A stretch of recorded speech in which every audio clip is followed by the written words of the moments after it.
ఓం నమ శివాయ శ్రీమాత్రి నమ. మిత్రులకి శ్రోభిలాషులకి అలాగే నన్ను ఎంతగా ఆదరిస్తున్న యూట్యూబ్ ప్రేక్షకులందరికీ పేరు పేరు ధన్యవాదాలు. ఈరోజు మనం ఒక అద్భుతమైన తేలికైన ఉపాయాన్ని తెలుసుకుందాం.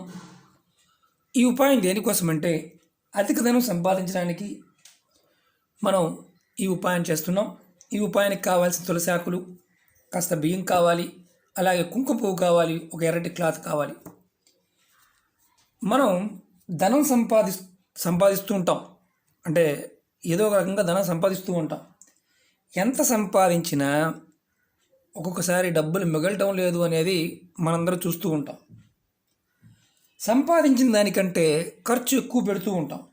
ఎందుకు అవుతుందో అర్థం కాదు. ప్లాన్ చేసుకుంటాం, రాసుకుంటాం, కానీ ఖచ్చితంగా ఎక్కువ ఖర్చు అవుతూ ఉంటుంది. ధనం నిలబడడానికి ఈ చిన్న ఉపాయం చేస్తే ధనం నిలబడడానికి అవకాశాలు పెరుగుతాయి. అలాగే ఈ ఉపాయం చేయడం వల్ల సంపాదన కూడా పెరుగుతుంది. ఈ ఉపాయాన్ని ఆడవారైనా మగవారైనా ఎవరైనా చేసుకోవచ్చు, కానీ ఆడవారు ప్రెగ్నెన్సీతో ఉన్నవారు కూడా చేసుకోవచ్చు, ఇబ్బంది లేదు. కానీ తులసి ఆకులు కోసేటప్పుడు మాత్రం మీరు కోయకుండా మీ భర్త కానీ మీ పిల్లలతో కానీ కోసుకోండి. ఎలా అంటే ప్రెగ్నెన్సీతో ఉన్నవారు తులసి ఆకులు కోయమాకండి. అలాగే నెలసరి టైంలో ఉండడం మాత్రం చేయమాకండి. ఎవరైనా మరణించి ఉండి మీ అంటే రిలేషన్లో కుటుంబ సభ్యులు ఎవరైనా మరణించి ఉంటే పెద్ద కర్మ అవ్వకుండా మాత్రం చేయమాకండి, అయిన తర్వాత చేసుకోండి. ఇది ఎలా చేయాలి, ఏ విధంగా చేయాలి తెలియజేస్తాను.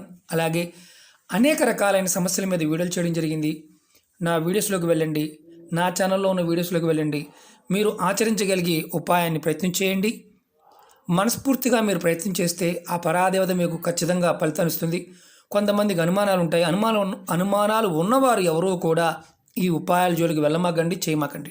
అలాగే ఈ వీడియోలు కూడా చూడమాకండి, టైం వేస్ట్ చేసుకోమాకండి. ఎందుకంటే అవుతుందా కాదా ఇలాంటి సందేహాలు ఉన్నవారు పొరపాటును కూడా ఈ ఉపాయాలని ప్రయత్నం చేయమాకండి, ఎందుకంటే ఫలితాలు రావు. యూనివర్స్లో ఉన్న శక్తి, ప్రాకృతిక శక్తి, పరాదేవత శక్తి మనకి రావాల్సినప్పుడు ఆ పదార్థానికి ఆ టైంలో చేస్తున్నప్పుడు ఖచ్చితంగా ఫలితం వస్తుంది. అలాగే మీకు ఈ వీడియో నచ్చినట్టు లైక్ చేయండి, నా ఛానల్ సబ్స్క్రైబ్ చేసుకోండి, గంట సింబల్ యాక్టివేట్ చేసుకోండి, 10 మంది మిత్రులకి షేర్ చేయండి. అలాగే ఈ ఉపాయం చేస్తున్నప్పుడు ఎవరికీ కూడా చెప్పవద్దు. అంటే మనందరికి ఒక అలవాటు ఉంటుంది, నేను అది చేశాను ఇది చేశాను. మీకు ఇలా కొన్ని ఉపాయాలు నేను పర్టికులర్గా వీడియోలో చెప్తూ ఉంటాను. నియమ నిబంధనలు చేస్తున్నప్పుడు చెప్పవద్దని కొంతమంది కావాలని కూడా చెప్తూ ఉంటారు. అలాంటి వారికి ఎలాంటి ఫలితాలు రావు. ఇది ఫలితం వచ్చిన తర్వాత మీరు ఎవరికైనా సజెషన్ చేయవచ్చు. అంటే ఈ ఉపాయం చేసి పెట్టుకున్నాం, తర్వాత మనకి ఒక అనుకున్న పని అయ్యింది, ఆ తర్వాత మనం మన స్నేహితులకి మిత్రులకి ఈ ఉపాయం గురించి నేను ఇలా చేశాను అని చెప్పవచ్చు. మీరు మామూలుగా వీడియో షేర్ చేయవచ్చు, అలాంటి ఇబ్బంది లేదు. మీరు చేస్తే మాత్రం జాగ్రత్తగా నేను 10 మందికి నేను ఇది చేస్తున్నాను అని చెప్పవద్దు. అంటే ఈ ఉపాయం చేస్తున్నాను చెప్పవద్దు. పని అయిన తర్వాత చెప్పండి, ప్రాబ్లం లేదు. ఒక ఎర్రటి క్లాత్ కావాలి, ఎలా చేయాలో చెప్తాను మీకు నేను. ఇలాంటి ఎర్రటి క్లాత్ తీసుకోండి. అలాగే బియ్యం తీసుకోండి. దీంట్లో ఒక 21 బియ్యపు గింజలు ఇరగకుండా ఉన్న వాటిని తీసుకోండి. మీకు శాంపిల్ చూపిస్తున్నాను నేను లెక్క వేసేస్తే వీడియో లెంత్ అయిపోతుంది కాబట్టి. అలాగే కేసరి, కుంకుమ పువ్వు, ఇది మన పూజా వస్తువుల షాపుల్లోనూ కొట్లో దొరుకుతుంది. ఇది కూడా ఒక 21 పూస్, అంటే 21 రెబ్బలు ఉంటాయి, చిన్న చిన్న రెబ్బలు ఉంటాయి కదా పువ్వువి, అవి వేయండి. శాంపిల్కి మాత్రం చూపిస్తున్నా మీకు నేను, ఎందుకంటే కొంచెం కాస్ట్లీగా ఉంటుంది కాబట్టి. అలాగే 11 తులసాకులు, 1 2 3 4 5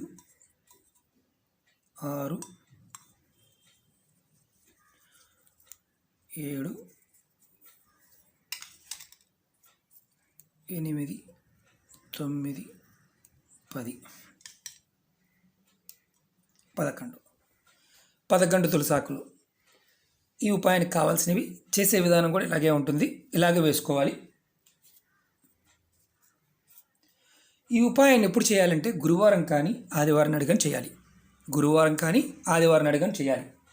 మీరు మీ పూజా మందిరంలో మీ స్నానం చేసి మీ పూజా మందిరంలో కానీ, మీరు ఎక్కడైతే అంటే పూజా మందిరం లేదు, పటం మాత్రమే ఉంది, అక్కడైనా సరే ఇలా క్లాత్ కూడా కొత్త తెచ్చుకోండి. మా దగ్గర అవైలబిలిటీ లేదంటే అవైలబిలిటీ ఉన్నప్పుడే చేసుకోండి. ఇప్పుడు చేయమని చెప్పడం లేదు, మీకు అవైలబిలిటీ ఉన్నప్పుడే చేసుకోండి.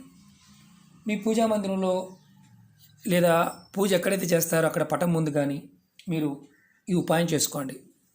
అలాగే ఏం చెయ్యాలి, మనం ఇప్పుడు చాలా తేలికైన ఉపాయం ఇది. ఇలా మనం వేసాం కదా, వేసిన తర్వాత చక్కగా మూటగా కట్టండి.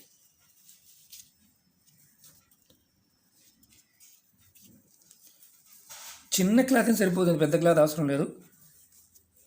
ఇలా మూటగా కట్టండి. మూటగా కట్టాం. ఇప్పుడు ఏం చేయాలి, ఇలా చేత్తో పట్టుకొని, కుడి చేత్తో పట్టుకొని మీరు కనకదార స్తోత్రం మీకు వస్తే చదవండి. ఈ చేత్తో పట్టుకుని ఎలా చదువుతారు, పుస్తకం ఉందనుకోండి, పుస్తకం ముందు పెట్టుకోండి. ఇలా ముందు పెట్టుకొని చేత్తో పట్టుకుని చదవండి. ఒకవేళ మీకు కనకదార స్తోత్రం చదవడం రాకపోతే మీ మొబైల్ యాప్స్ ఉంటాయి కదా, మొబైల్లో కనకదార స్తోత్రాన్ని 3 సార్లు వినండి. ఇలా చేత్తో పట్టుకొని, ఒక కుడి చేతిలో పట్టుకోండి, ఎడమ చేయి కింద పెట్టుకోండి. ఇలా పెట్టుకొని వినండి. విన్న తర్వాత మీరు ఈ మూటను తీసుకువెళ్ళి మీరు బియ్యం ఎక్కడైతే రోజు నిత్యం వాడుకుంటారు కదా బియ్యం, ఆ బియ్యంలో ఆ డబ్బాలో పెట్టండి. ఇంట్లో ఎవరైనా సరే మగవారైనా చేయవచ్చు. బియ్యం అడుగుని పెట్టండి, నష్టం లేదు. పైన పెట్టండి, నష్టం లేదు. కానీ ఇది మీరు చేసింది కుటుంబ సభ్యులు ఎవరైతే ఉంటారో ఆ పిల్లలు కానీ వారు చూడటం వల్ల ఎలాంటి నష్టం లేదు. కానీ ఇది పెట్టిన తర్వాత నేను చేశాను అని చెప్పకుండా ఉంటే చాలు. అది అంతకన్నా ఏమీ లేదు. నేను చేశాను అని చెప్పకుండా ఉండాలి. ఇది మనం ఏం చెయ్యాలి, గురువారం పెట్టాం లేదా ఆదివారం నాడు పెట్టాం అంటే గురువారం చేసుకోవచ్చు, ఆదివారం చేసుకోవచ్చు. తర్వాత మనం వారానికి ఒక్కసారి అంటే గురువారం చేస్తే మళ్ళీ నెక్స్ట్ గురువారం తీసి దేవుడి ముందు పెట్టి ఇదే ఇలాగే యాస్టీస్గా కనకదార స్తోత్రం మళ్ళీ 3 సార్లు చదువుకొని మనం యాస్టీస్గా ఈ మూటని మళ్ళీ మన బియ్య డబ్బాలో పెట్టుకోవడం. చాలా చిన్న ఉపాయం. ఈ ఉపాయం చేయడం వల్ల మీకు చిత్రం ఏంటంటే ఖర్చులు తగ్గుతాయి, అలాగే మీ ధన సంపాదన పెరుగుతుంది. చాలామంది అంటుంటారు, ఏంటో సార్ ఏం చేసినా కలిసి రావడం లేదు. ఈ ఉపాయం దీంట్లో ఖర్చు అయ్యేది ఏమి లేదు. కుంకుమ పువ్వు ఏంటంటే మీరు షాపుల్లో అడగండి, ఇస్తారు. 5 రూపాయలు 10 రూపాయలు అన్నా కానీ 2-3 రేకులు వచ్చినా మనం సరిపెట్టుకోవచ్చు. ఇది ఆల్మోస్ట్ ఆల్ ఈ డబ్బా కాస్ట్ వచ్చేసి 300-400 ఉంది, ఎక్కువ ఉంటుంది. ఎప్పుడో కొన్నాను ఇది నేను. మీరు మామూలుగా కుంకుమ పువ్వు 10 రూపాయలు 20 రూపాయలు అడిగితే వారు ఇస్తారు. దాంట్లో 21 రేకులు వచ్చినా చాలు. సమస్యలతో సతమతం అవుతూ ఖర్చులని అదుపులో లేకుండా ఉంటూ ఏదో ఒక ప్రాబ్లం వల్ల ఇబ్బంది పడుతున్న వారు ఇలాంటి చిన్న చిన్న ఉపాయాలు ప్రయత్నం చేయండి. మీరు తులసి ఆకులతోనూ అలాగే ఈ బియ్యంతోనూ కుంకుమ పువ్వుతో ఈ ఉపాయం చేయటం వల్ల అద్భుతమైన ఫలితాలు పొందుతాం. అలాగే సంపాదించిన ధనానికి మనకి ఆర్థికంగా లాభం రావాలి. పెట్టుబడి పెట్టాం, రావడం లేదు. వడ్డీకి ఇచ్చాం, రావడం లేదు. అలాంటివి కూడా వెనక్కి వస్తాయి. చాలా చిత్రంగా అనిపిస్తుంది. పరిపూర్ణమైన నమ్మకంతో విశ్వాసంతో చేయండి. ఖచ్చితంగా పరాదేవత మనకి అన్ని విషయాల్లో సహాయం చేస్తుంది. చాలామంది అడుగుతూ ఉన్నారు, మేము చేస్తున్నామండి కానీ మాకు ఫలితాలు రావడం లేదు. నేను ఒకటే చెప్తాను మిత్రులారా, పరిపూర్ణమైన నమ్మకంతో చేయండి. 1-2 సార్లు ప్రయత్నించండి. అప్పటికే అవ్వకపోతే ఆ ఉపాయం చేయడం మానేయండి, ఇంకొకటి ప్రయత్నించేయండి. మనకి కొన్ని సెట్ అవుతాయి, కొన్ని సెట్ కావు. అలాగే ఇవి చేస్తున్నప్పుడు మనకి ఒక రకమైన యాంగ్జైటీ ఉంటుంది. ఏంటంటే ఖచ్చితంగా నాకు అయిపోవాలన్న ఉద్దేశంతో మనం అందరికి చెప్తూ ఉంటాం. అలాంటి విషయాల్ని మానేయండి. చెప్పవలసిన విషయాలు చెప్పండి, కానీ చెప్పవద్దు అనే విషయాన్ని మాత్రం పొరపాటు చెప్పవద్దు. ఓకే మిత్రులారా, మీకు ఈ వీడియో నచ్చినట్టు లైక్ చేయండి, నా ఛానల్ సబ్స్క్రైబ్ చేసుకోండి, గంట సింబల్ని యాక్టివేట్ చేసుకోండి, 10 మంది మిత్రులకు షేర్ చేయండి. అలాగే మీరు చాలామంది మిత్రులు అనేక రకాలైన సమస్యల మీద అడుగుతూ ఉన్నారు. నేను నా వీడియోల్లో చాలా సమస్యల మీద చెప్పాను. మీరు ఆచరించగలిగేదాన్ని మాత్రమే ప్రయత్నం చేయండి. పదే చెప్తున్నాను. మేము సగం చేసామండి, మాకు ఆటంకం వచ్చింది. వీడియోని పూర్తిగా చూడడానికి ప్రయత్నం చేయండి, మీకు అర్థమవుతుంది. సగం చూసి కామెంట్ పెట్టినా నేను ఎవరికి రిప్లై ఇవ్వను. అలాగే చాలామంది మిత్రులు మీ ఫోన్ నెంబర్లు పెడుతున్నారు. నేను పొరపాటున ఎవరికి ఫోన్ చేయను, మీరు బాగా గుర్తుంచుకోండి. ఎందుకంటే మీ ఫోన్ నెంబర్ మిస్యూజ్ అవడానికి ఛాన్స్ ఉంది. దాన్ని అడ్వాంటేజ్గా తీసుకొని మీ నెంబర్ని వేరే వాళ్ళు వేరే రకంగా వాడుకునే అవకాశం ఉంటుంది. కాబట్టి పొరపాటును కూడా ఫోన్ నెంబర్లు ఎవరు పెట్టమాకండి. నా డిస్క్రిప్షన్ బాక్స్లోనో నా వీడియోస్లో అక్కడక్కడ నా నెంబర్ ఉంటుంది. అలాగే నా మెయిల్ ఐడి కూడా ఉంటుంది. మీరు నా వీడియోస్లో చూస్తే మీకు అర్థమవుతుంది. పైన చూస్తే ఏది అర్థం కాదు. అలాగని చెప్పేసి మీకు మీ నెంబర్లు ఇస్తే నేను పొరపాటును కూడా ఎవరికి కూడా కాల్ చేయను. ఇది గుర్తుంచుకోండి. ఓం నమః శివాయ. శ్రీమాత్రే నమః.